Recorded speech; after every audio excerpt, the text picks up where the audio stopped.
I thought that enlightenment meant that I wouldn't experience bad feelings anymore. And then suddenly, whenever I experienced something bad, I was like, oh my God, you're not evolved. Or get it away. It's not going to stop. Like, you're going to have the full spectrum of emotion. The medical establishment is trying to normalize the false notion of a gender binary. It wasn't until I was in college that I discovered that the condition that I was born with was an intersex variation. And then I realized that my surgery was actually non-consensual and completely cosmetic because it was medically unnecessary, and it was presented to me and my parents as medically necessary. You know, the joke of it all was like, you know, I came out as non-binary and trans feminine, and so like I didn't need to affirm that gender to me. I'm here to have fun. That's my priority. Playfulness to me devolved into like acting out. Partying could also not have playfulness to it if it's just like the intention of, you know, let's just get fucked up or let's fucking get laid. It's completely different. But I knew the ultimate truth back in the day that this is supposed to be fun. And if it's not fun, how do we make it fun? And if it can't be made fun, can we get out of here? Hi, River. Hello. How are you? You know, I'm feeling really good today. It's a beautiful day in LA, and I've been spending a lot more time on the East Coast, and I'm just reminded like why LA is such a magical place. Why do you think it's such a magical place aside from the weather? It's something about the quality of light in LA, like literal the sunlight. It like looks different in LA. I'm a big believer in like vortexes and portals, and I'm like, I think there's a reason why numerous creatives have just like nested in LA for the last 100 years. Yeah, by the way, I just wanted to say congratulations on the acting award that you've already... Thank you. Thank you so much. That's amazing. I'm aware that it could have gone differently. And also I'm very aware of the fact that as good as it's going, I'm a Capricorn rising. So like, I'm just like, always into achievement in general. And I'm like, well, why didn't I get Oscar nominated on my first movie? And I'm like, that's crazy.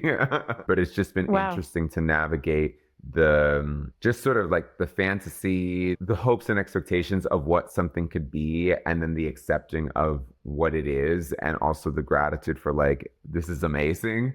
But yeah, there's a certain element of, I don't know, when you get the thing that you want, that it still somehow doesn't feel enough.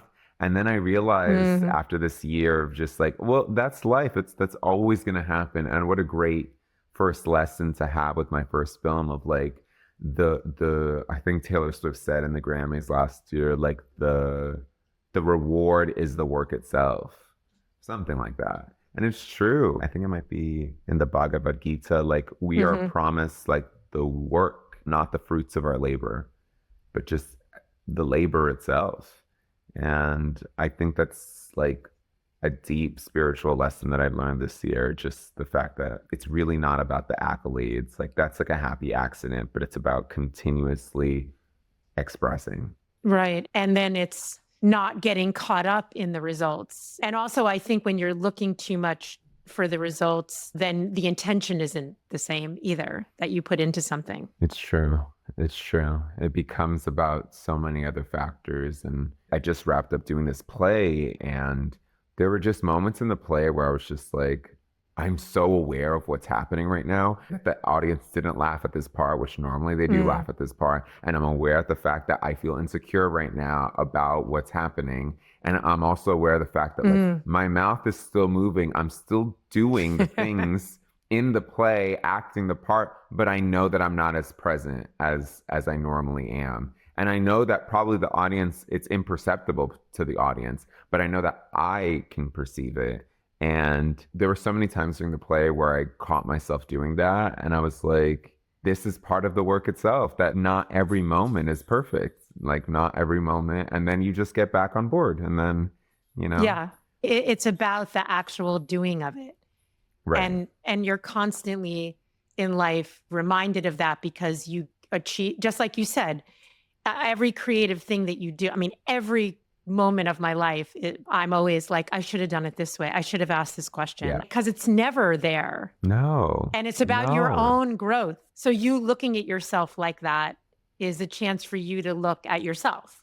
Like when you're Right. And what an amazing gift and opportunity to be able to consistently, like a mirror to be magically in front of me, to be like, oh, that's me. And that's where I am right now. And I could choose to forgive myself. I could choose to like have grace in this moment. I could choose to continuously worry about where I would like to be. But then I know that that usually feels really terrible.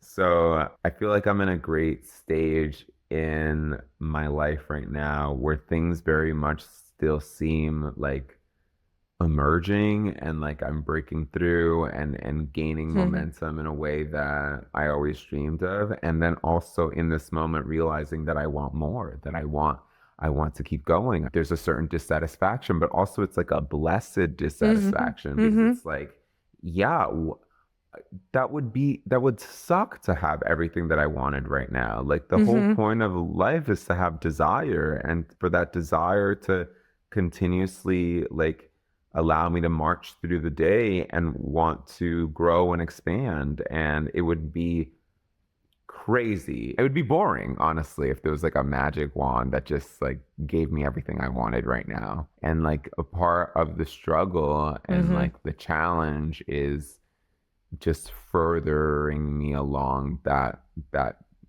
ultimate journey, that ultimately I have no idea what's best for myself or what is exactly going to serve my best good. Exactly. It will present itself to you. Yeah.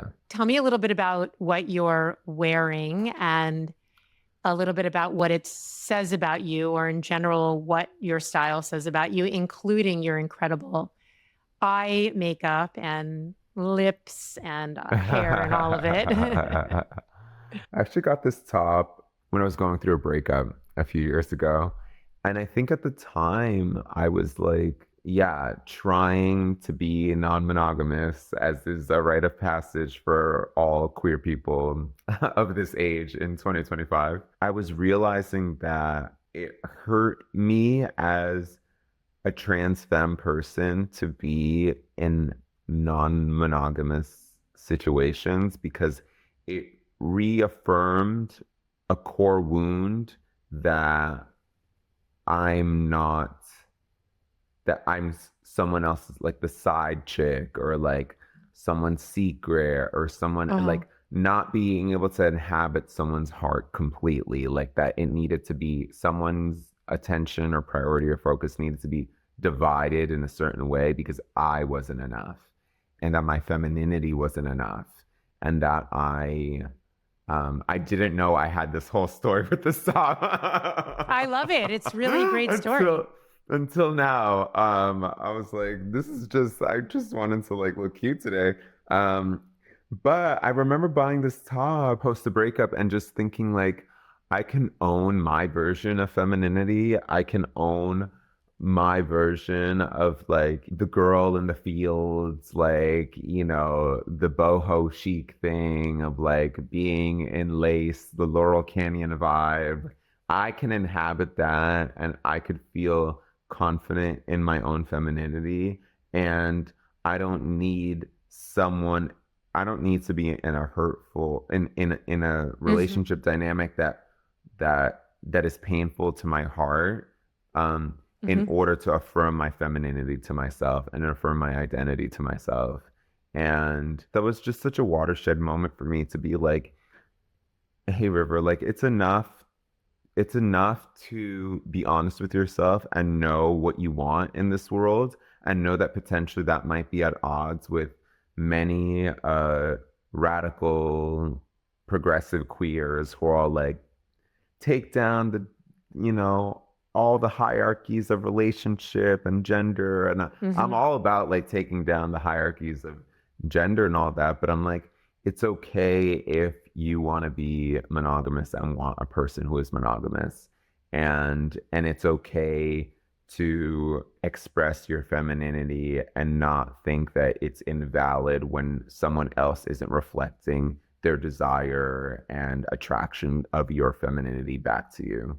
And because I went like very simple and like lacy, I was like, you know what, let me do a blue eye, because I was always really afraid of eyeshadow in general. I often went for more like just like a cat eye, or, you know, Mm-hmm. a simpler, Mm-hmm. streamlined eye. Mm-hmm. Mm-hmm. But I think there's something about blue eyeshadow that is like, it is like the iconography of femininity is so Mm. embodied in like blue eyeshadow. I mean, I know what you mean. yeah. Yeah. It's funny actually, because I recently took this online course of ancient texts, and we studied the book of Job, which is like a whole, Wow. it's a crazy story. The long and short of Job is like God takes away like his like children, his crops, like everything based on a bet that the devil and God make, where the devil's like, I bet if I take everything from Job, he won't worship you anymore. And God is like, okay, fine, just don't kill him. And then like he literally strips this man of everything, and then in the end confronts God, and God is like, who are you to like, you know, say shit to me when like, you know, I've given you everything. And Job's like, okay, you're right. And then God gives everything back to Job. And Is that about gratitude? Like that we are entitled to nothing? essentially kind of, Because which that people is take, true, I think. I think, right. And people take issue with that, because I think at the core of it, that's really like kind of a hard aspect to hold in Abrahamic faiths, of just like, you know, hardship happens, and yet we're still asked to show up and not be resentful at the hardship itself. But what I found really fascinating about the story is, um, at the very end, he Job gets three new daughters, and their names are, I believe, one is Cinnamon, one is maybe Dove, but the third one is Eyeshadow. And oh my I God. know, I know. And it's like in the Bible, and it's like Wow. And I then their names are so cool, all of them. right, right. But it Cinnamon, made me Dove. think, I think there's something to be said about like the story of like masculine frustration towards God ends on the happy note of like the beauty of femininity. And the story ends with saying like, oh, and they were the three most beautiful women in all the land. I've started to appreciate eyeshadow and makeup as like something sort of like a sacred mask that I wear sometimes, to like, it's not just about wanting to like Mm-hmm. look cunt or Mm-hmm. fishy, or just Mm-hmm. like, it's actually like, Mm-hmm. oh, like a lineage of like Mm-hmm. feminine beauty that has gone Mm-hmm. like way before me. Mm-hmm. Like Nefertiti. Exactly, exactly. So yeah, I decided to put on blue eyeshadow today. I really, really, I have so much to say in response. So much to say. First of all, the pain thing and that you're entitled to nothing. There's so much pain in the world, including my own, including everyone. You can't escape it. And then when you have the gratitude, oh, it just changes your life, despite the insanity of the pain that we're seeing right now in the world. I feel like what it is that the veil is off. Like it's not that it hasn't been there. It's just that there's no cushion, there's no hiding.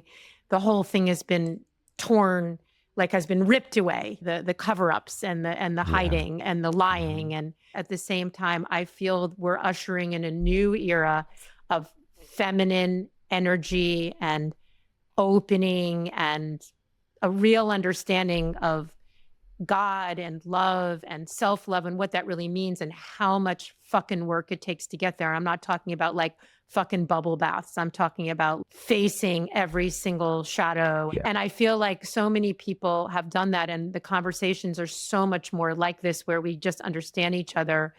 There's enough percentage of people that are understanding this, that it's obvious that these two things are coming at the same time because there is a new time coming in, of which someone like you, with your film and everything that you stand for and everything that you are, is, exemplary. Yeah.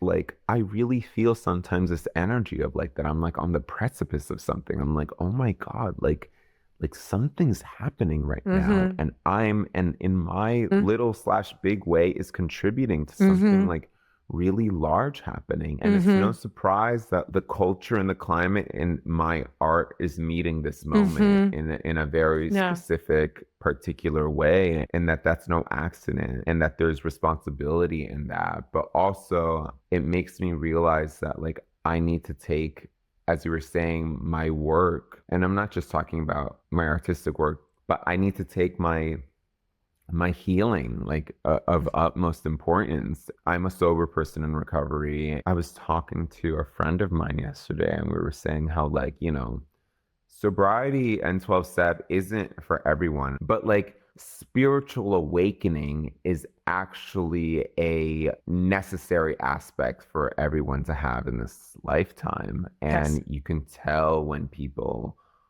have resisted that or aren't at the consciousness to understand that like, oh, our whole point of being here is to have a spiritual experience and to awaken, to continuously awaken. And we could see the effects of when people don't do that, i.e., certain people in the White House. Violence, cycles of blame, cycles of domination, cycles. The rebel becomes the dictator, and we never get out of it. And my real hope right now, there's just so many ups and downs of like seeing progress, but then not. And is that my feeling is that we're at this apex where it is changing because of the dark and the light. It attracts each other, and it's so extreme on both sides.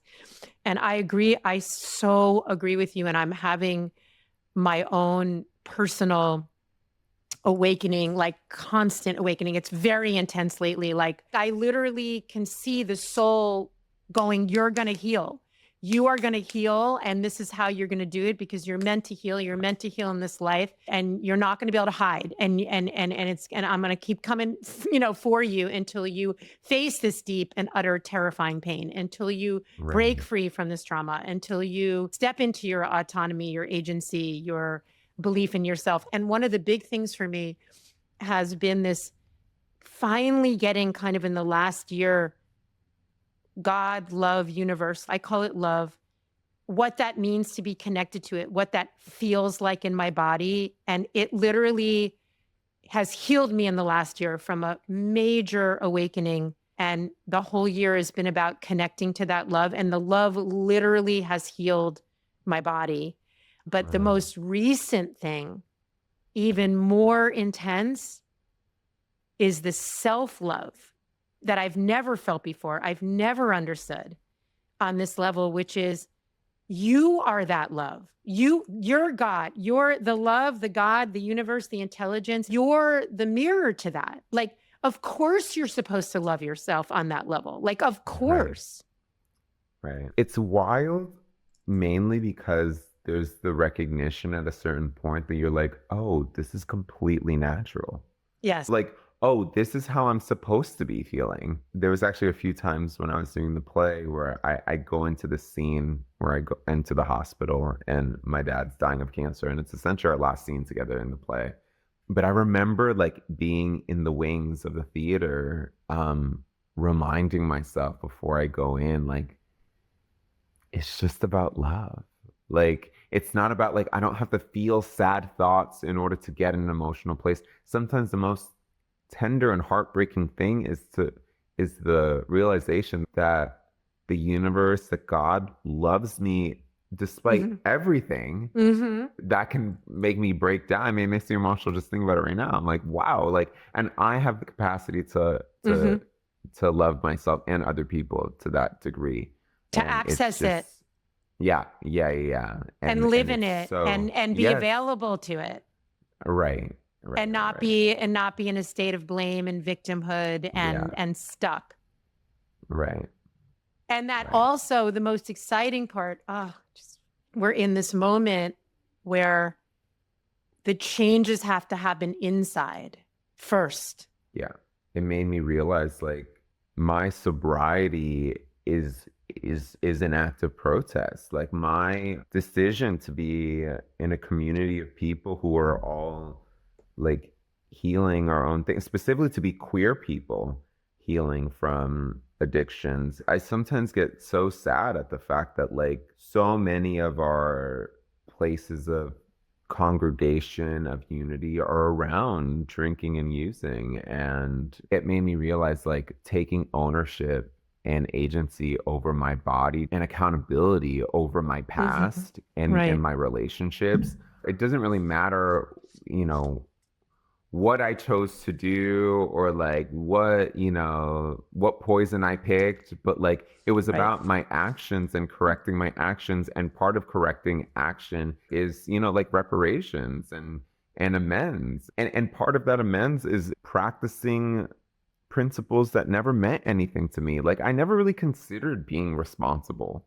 Like I never really considered like self-respect or like integrity. Like those are words that like I just never in my early 20s I was like that's for other people. Like I don't have to worry about that because I'm just doing my thing, but I'm like that's everything. Like to show up it's the true meaning of love, I think. It's to show up with care and with a sincere desire to be helpful to other people. And I think that's the only way things really will change. To go back to your point, is that I think there needs to be a sincere effort to help others and not fueled by hatred. Because what we're coming from, and I'm a whole another generation, at least closer to the one previous to me, they don't get that. And that's what we're living with. We're living with the end of that, which is they want to change everything on the outside and break everything on the outside in order to accommodate their own pain. Like, I don't want to, you make me feel pain, so I'm going to kill you. Yeah. Instead of I have to change and figure out what's causing me pain and heal myself. Yeah. So that I can accept me and you. Yeah. Have you always felt so free to express yourself? You know, I think so, honestly. I won Best Dressed in high school. And at the time, like, you know, definitely was a closeted, both on, you know, gender and also sexuality. But I think from an early age, people knew that I had style. People knew that I was creative and artistic, that I was different. And of course, some people made fun of me for it. But also, I just think about like, you know, winning Best Dressed in like suburban New Jersey in the aughts. And I'm like, that was meaningful because like it meant that people recognized, oh my God, I don't know if I can say that word, whatever. Yeah, like River's a faggot, but like, you know, they dress good. I was always respected for my style, despite being closeted and despite being bullied for, you know, people knowing that I was queer. But I guess my earliest fashion memories were like going to the mall, obviously, but also like going to like Marshalls and TJ Maxx with my mom. Like I lived for that. And she was also very stylish as well. That I feel like I learned a lot about style from her and her expression. She's like a double Sagittarius, and I was like always very, yeah, exactly. I'm a rising Sag. Oh, really? She was always very like vivacious, still is. Fiery. Yeah, for sure. And I think I adopted some of that because sometimes people think I'm a Sagittarius, and I'm not. I'm a Taurus, but I think because I was raised by her, like there's some of that, like I inherited a little bit of her fire. And I think that comes out in my style. I think something about my style, and I think it has to do with like my Capricorn rising, is that like as much as like I can be vivacious or like, you know, outspoken in the way I dress, there's something also that I appreciate about a certain like reservedness and a certain kind of like to go 100 and then pull back a little bit and like and leave a little mystery in that way. One of my fashion icons is Diane Keaton. I live for Diane Keaton. Her sense of Mm-hmm. style, and who's a Capricorn, Mm-hmm. Mm-hmm. structure and like suits and like androgyny and stuff. Like I absolutely love that. Oh my God. Even with the blue, like I could see you in Annie Hall just with the blue eyeshadow too and the long hair and Right, everything. right, right. I either go for like Diane Keaton or like Disco Goddess or like a mash of the both. But Yeah. lately I've been really enjoying just kind of like the Laurel Canyon vibe of just like I Mm-hmm. think it has to do with summer. I just like to just wear less and do less and just like, keep it to whites and Flowy you know and what I white. mean? Yeah. Flowy and I know. white and I was denim. recently thinking, do I need another white Victorian thing? I mean, how many times do I go to a thrift Right, shop or a right. vintage store and get the same thing over and over again? So anyway, is there something that you felt shame around that you rejected about yourself when you were younger, that when you accepted it, it became a power?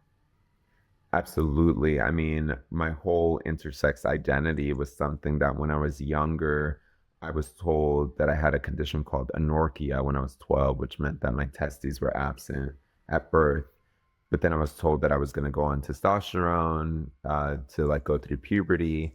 And it was all told to me in a way that like that nobody else was like me, to not really talk about it, that they were just going to fix it. And then when I was 16, I had surgery to implant prosthetic testicles in me, um, which was all done in secret. Like I think I told my friends in high school that I pulled the groin muscle while I was on the treadmill.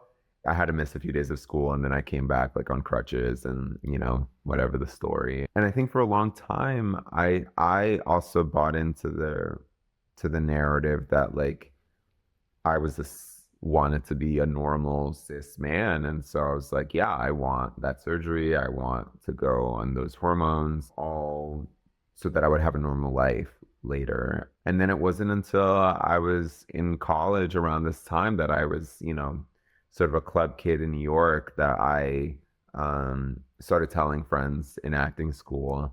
But it was still under the framework of it being like a medical thing. And then it wasn't until I made my film Ponyboi, the short films, Mm-hmm. that I decided to like I wanted to address this medical history in the movie somehow. And then I was doing research and I discovered that the condition that I was born with was an intersex variation, and that there was a community of people that identified it as intersex and that were fighting for intersex rights of body autonomy. And then I realized that my surgery was actually Mm-hmm. non-consensual and completely cosmetic because it was medically unnecessary, and it was presented to me as medically necessary. It presented to me and my parents as medically necessary. So it was like this moment where I realized like, oh my God, I had shame from for about my body and about like literally my biological sex, which affected my gender for like my entire life up until that moment. And then I made a movie about it, which then Mm-hmm. became the first time an intersex person, created and acted in an intersex role. And then that carried on to the feature that I made that went to Sundance last year. And so it was all like the shame around my body had all started very early in a medical context that then infiltrated into my own personal feelings towards my body and the shame around my body, that then became something that I decided to own in a way that I made work from it, and essentially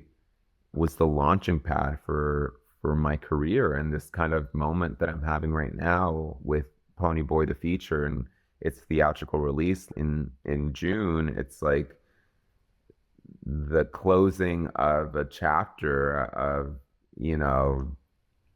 being terrified and afraid of people knowing the truth of who I was. And then this moment of celebration of I made a movie out of it, Wow. and a movie that I'm really proud of. And a movie that I know is going to start a lot of conversation, and I know that that conversation is landing at a Wow. moment where the conversation is Wow. very inflammatory. But the truth is that the shame that I experience about my body relates so much to what's happening right now in the Mm-hmm. conversation with trans people, because trans identities are being discredited, humiliated, invalidated, while intersex identities are continuously being hidden. And all these bills and stuff that are being passed banning trans kids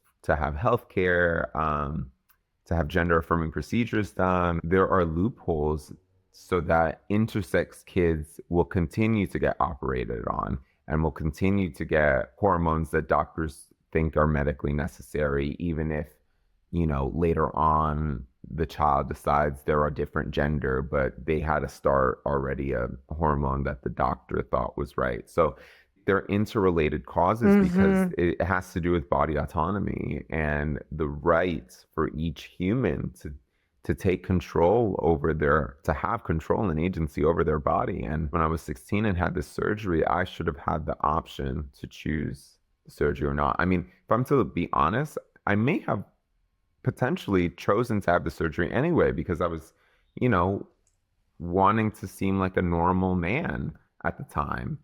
Come to find out that I now Normal. identify as, yeah, normal, quote, normal. But now the joke of it all was like, I came out as non-binary and trans feminine. And so like I didn't need, silicone testicles to affirm that gender to me. Like, and now they're still in me as a testament of a decision that was made outside of my control, which is part of the reason why I think I made the movie, because it's still like I can't fully wrap my mind around just the trauma of that surgery and of like and the pain that this caused, a young child.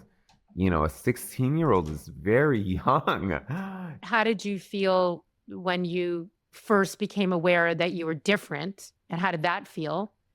And how did that affect your life? I think when I found out when I was 12, before the surgery, I think I felt this complete distrust at my parents, at doctors. I was completely disillusioned at authority in general. And I think probably that's why later on I would like turn to drugs and Mm-hmm. turn to like acting out, because I was just like, Mm-hmm. fuck all you guys, like I'm gonna do what I think Mm-hmm. is best for Mm-hmm. me. And that arrogance to be like, you guys fucked me over and now I'm gonna fuck myself over, which is later what I found out what I was doing. Right. But that is the cycle. That is the That world. is the When you're not cycle, yeah. accepted, that's it. But I think it was heartbreaking mostly with my relationship with my parents, because it was just this extreme feeling of like, you hid this from me for my whole life and now you're telling me the truth, and why couldn't you tell me before? But they were migrants from El Salvador who left for the civil war that was happening, a very violent civil war that was happening in the 80s. And now I have only love and forgiveness for what they chose to do, because they were just following Mm-hmm. doctor's orders. But at the medical establishment, it's one of these things where I'm always like, if a friend asks me, like, I have this thing, like, should I go to the doctor? I'm like, they won't help you with that. Right. Because the reality is, like, Totally. oftentimes doctors don't They're going to help give you you with so they're many going to give things. you, I do definitely believe there's a place for, I got my appendix taken out almost like a right. year ago Of course. today. Yeah. And it's just like, oh my God, there's some things that you're like, wow, modern medicine, like Yeah. incredible. But there are some things that are just like, the medical establishment is so tied in with capitalism and patriarchy Yes. and trying to normalize like and upkeep the false notion of a gender binary, that it was just like, I Mm-hmm. to this day, it's a resentment that maybe, no, it's gotten better, honestly. But then when I see on the news what's happening now, two trans people and how like, you know, these procedures still happen to intersex kids. It's still painful. And I guess, yeah, the surgery was very painful. And you know, Mm, it was like a 2, 3 week recovery mm, process. And I just, mostly it was emotionally isolating because I couldn't hmm. talk to anybody about it. And I barely wanted to talk to my parents about it because, you know, I'm like a teenager. I don't want to talk to my parents about like, you know, Right.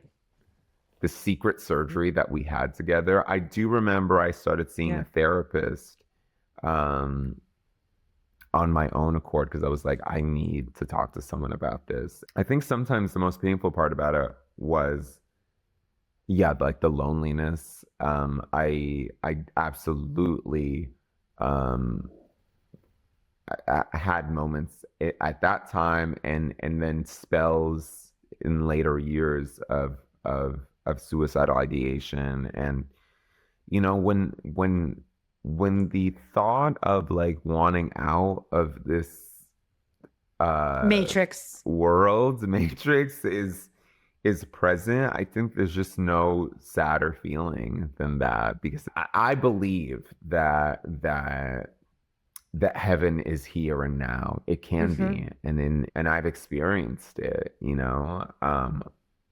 Can you And the give an thought example of that?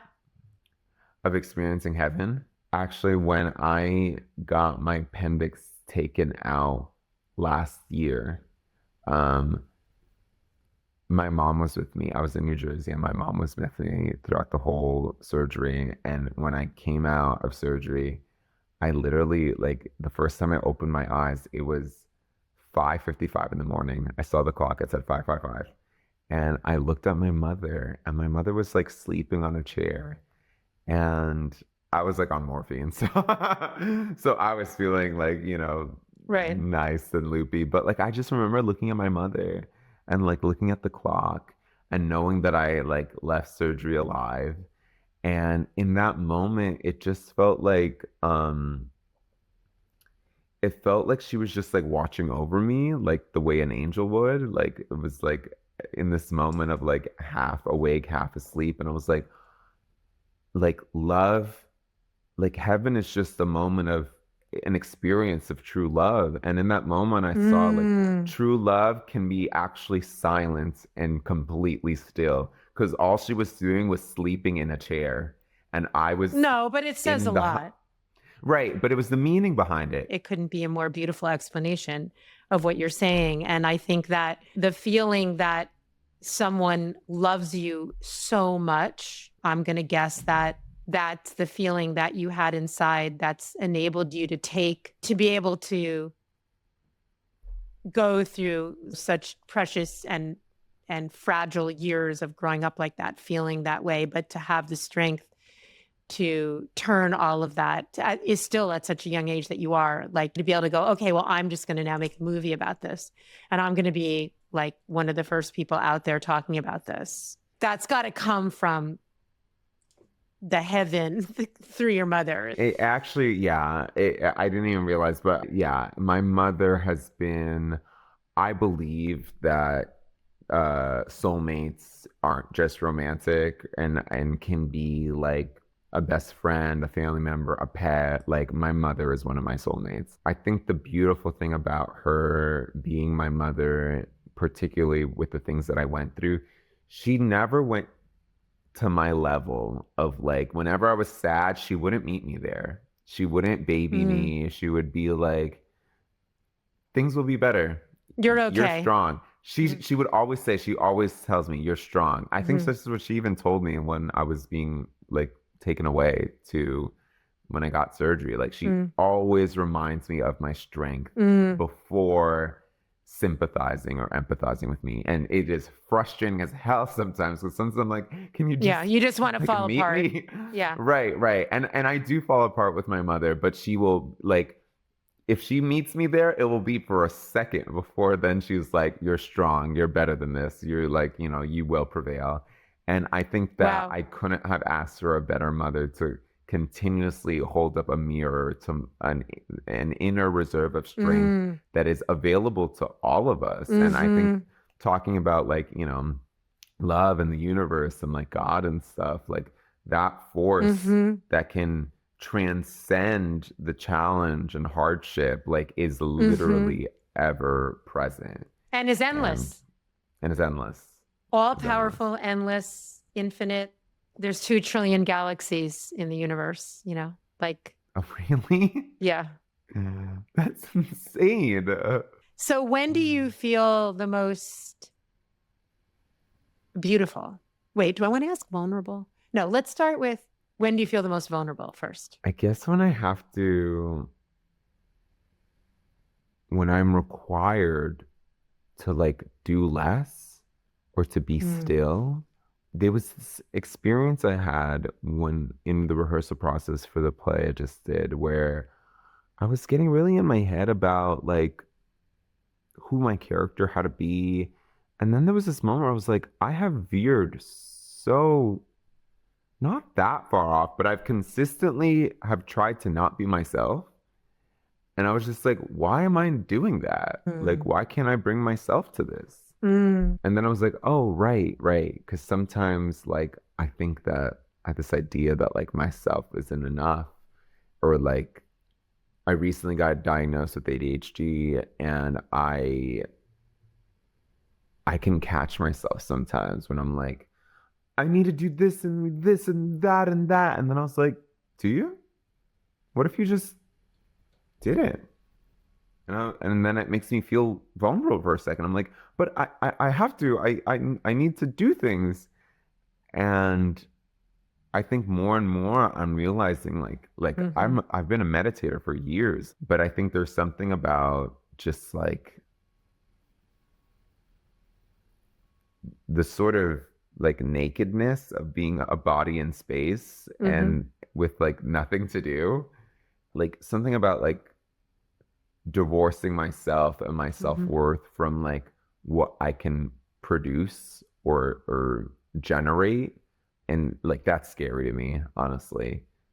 If I'm not like tinkering with Oh God. something or like trying to consume something or like to just be like, oh, just me in space. Okay. Like I Because then, actually am a powerful person. right, right, right. Like that's really what it is. Like I actually Yeah, can just sit here yeah, and be enough. And not only are you that, but that's such a power to do that right. Oh, is yes. really an act of like stepping into your power. Oh my God. Oh my So God. hard. As I get older, I'm realizing that like there's honestly sometimes, often, very little to say and very little to do. And not out of like passivity, but more like do what is required in this moment. So many times when I'm acting, sometimes I'll like get this feeling of like I really need to show everybody that on that line I'm a brilliant actor. And it's like sometimes you just need to walk into the room and say, "Hey." Like like it's not that big of a deal. You only need to do what's required of you in that moment. And I think sometimes um I can catch myself more now when I'm like efforting both in my work or in my life where I'm like, oh, I Mm-hmm. think I need to have this conversation with someone or like I need it like but it's like give yourself space, give yourself time. We're not in a rush, we're not in a hurry. You know what I mean? I really understand. Yeah. I really, really, really, really understand. And obviously, I relate so much to what you're saying. It is extremely vulnerable. What an amazing answer. And I think that obviously, if the two of us are feeling that, then so are a lot of other people. And I think it's all part of the change. Yeah. It's all part of the change that needs to happen. Yeah. It's like Yeah. you'll have a bigger impact. Yeah. Yeah. So hard. I It's mean, so vulnerable and so hard because we've just been fully indoctrinated to believe action, jump on it, fight or flight, scream and yell, live life and fight, live life and fight or flight. yeah. I mean, do we really think that that's when you look at the perfection of everything in nature? Is that really what we're supposed to be doing? Like, is that Right.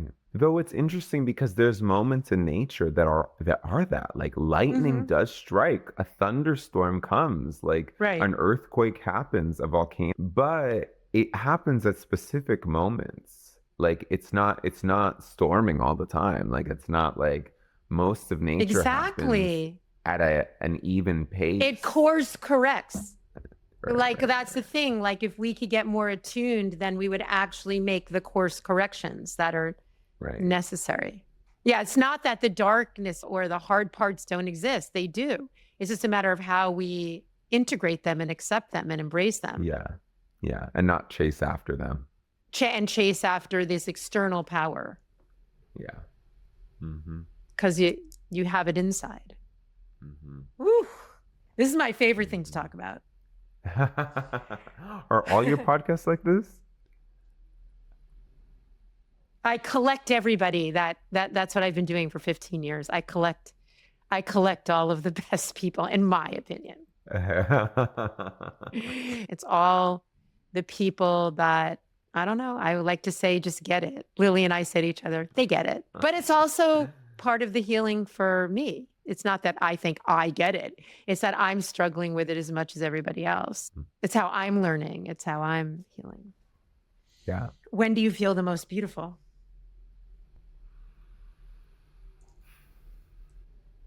When I'm honest with myself. I feel like maybe that's why I feel so great right now. Because I realize sometimes that when I'm keeping secrets from myself, I look in myself at the mirror differently. Like sometimes I'll like avoid the mirror or I don't want to see it. And it could be like many different reasons for why I'm keeping secrets to myself, whether it's like catching myself using certain coping mechanisms. Like what?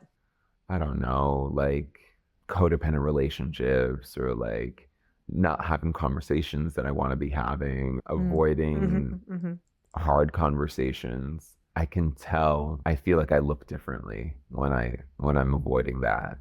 It's hard for me to just look at myself. But I recently have had many hard conversations and I'm like, wow, like that feels good. And it feels good to be like in the company of myself when that happens. And I guess that changes how I perceive my beauty. I don't know. I think as I've gotten older, I've realized that I love when I put on a good face of makeup. Like I'm like, that feels really good. But then there are days when like I don't put on makeup and I look at myself in the mirror and I feel that beauty still. And it made me realize like, and maybe that's why I said the honesty part first, because I value clarity above anything else.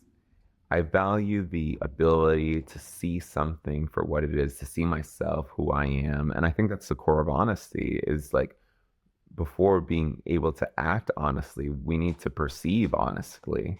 So for me, to be able to see myself in the mirror and know clearly where I am that day, how I'm feeling that day, knowing that I did my best to be present and to show up for the people that I love, to show up for myself, that makes me feel beautiful. Wow. It's the truth inhabiting the skin that inhabits the makeup that makes it beautiful. You know what I mean? It's Right. It shows. Yeah. What's your wildest dream? So many answers to that. What do you mean by wild? I don't know. What's your dream? Like, what do you envision, or what comes through you that, you know, when you see yourself and the world? I don't know. A few things come to mind.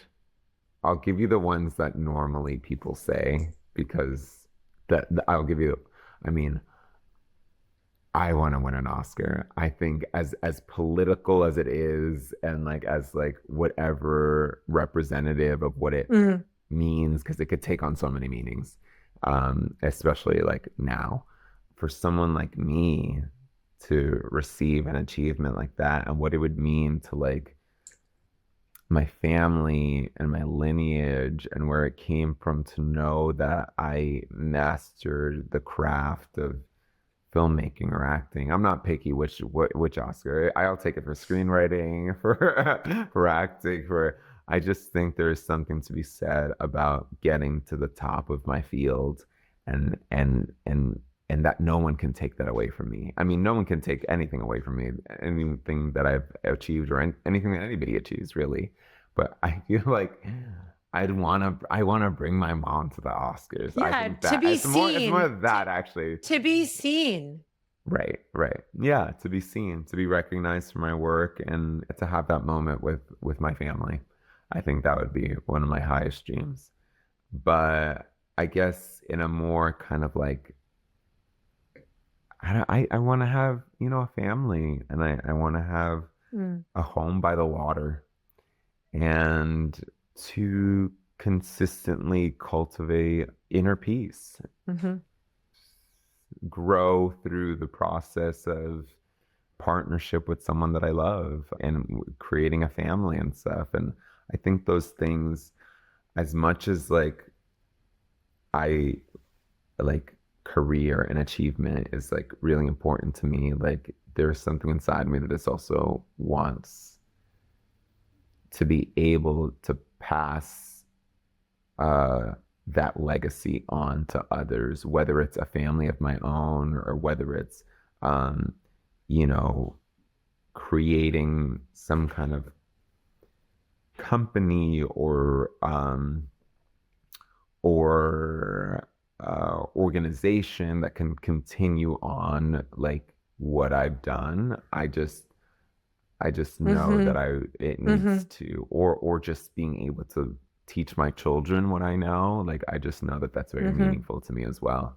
Um, to be able hmm to pass on what I know. Evolution. Um, yeah, hmm those are my wildest dreams. I love it. So beautiful. It almost made Yeah. me, I was getting like, I felt the here. Oh, Yeah, I see it. It's going to happen. I can't wait. thank you. Then last question.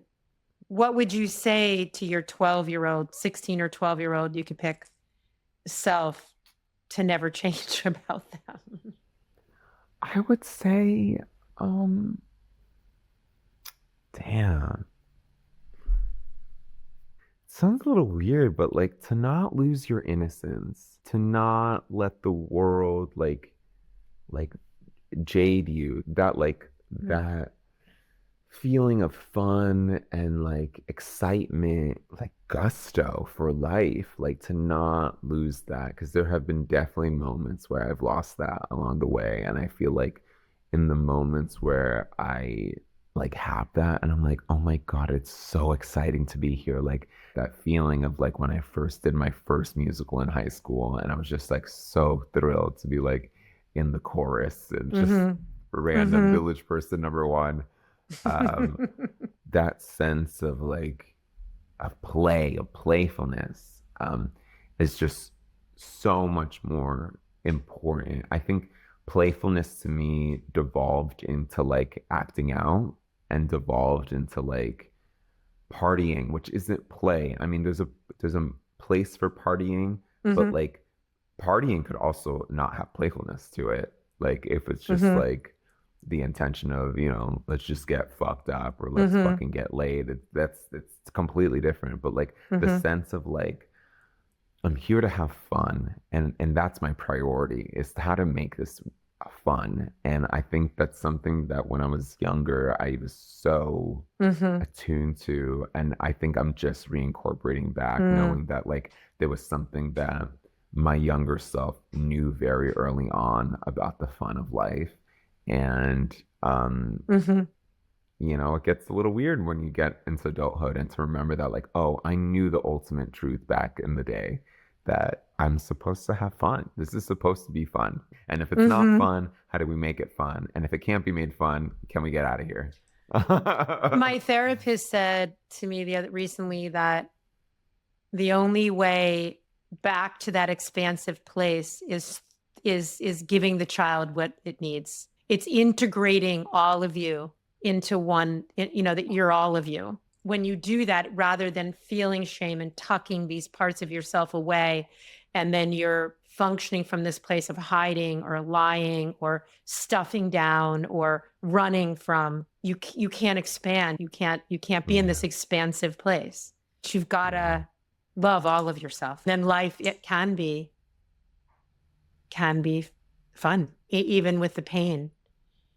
I think that's the thing. It's like I think at a certain point I thought that like enlightenment meant that like I wouldn't experience bad feelings anymore. And then suddenly I was like, whenever I Mm-hmm. experienced something bad, I was like, oh my God, you're not evolved. You need more work to do. Or get it away. Right. And I was like, it's not going to stop.